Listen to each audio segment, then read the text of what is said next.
नमामि समीशां निर्वाणरूपं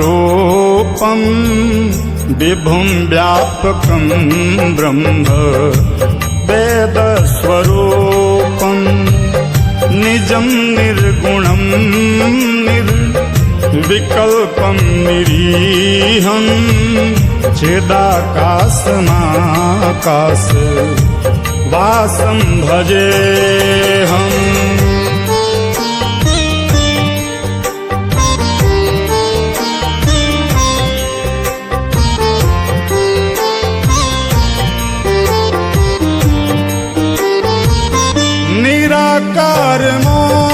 निराकारमोङ्कार मूलं तुरीयं गिरा ज्ञानगोतीतमीशं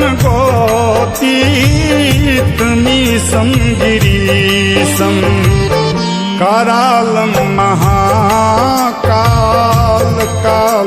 कृपालं गुणागार संसार पारं नतोऽहम्।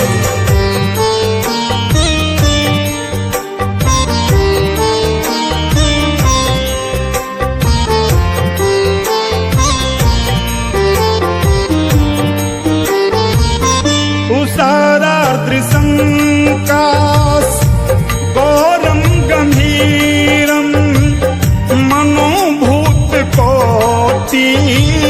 प्रभास्ति शरीरं स्फुरन्मौलिकल्लोलिनी चारुगंगा लसद्भालबालेन्दु कंठे भुजंगा।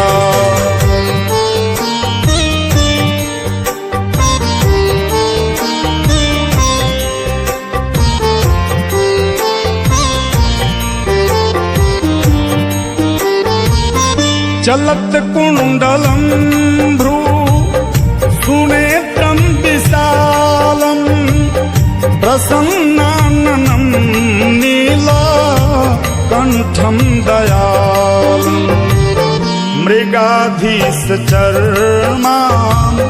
वरं मुण्डमालं प्रियं शङ्करं सर्वनाथं भजामि।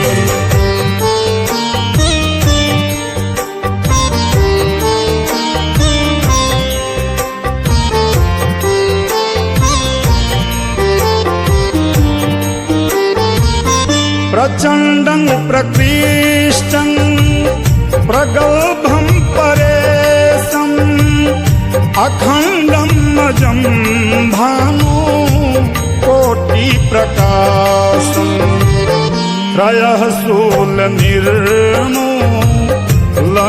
शूलपाणिं भजेऽहं भवानी पतिं भावगम्यम्।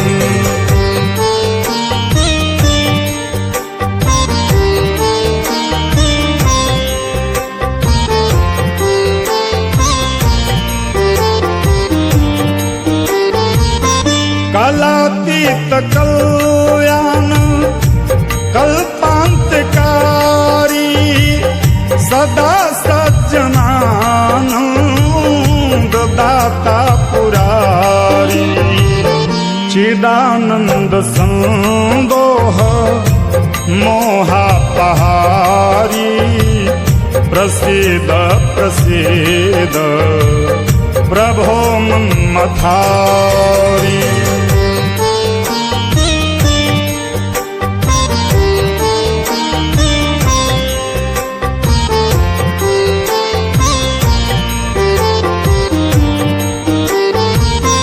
नयावद उमानाथ पादारविन्दं भजन्ति हलोके परेवानराण न तावत् सुखं शान्ति संतापनाशं प्रसीद प्रभो सर्वभूताधिवासम्।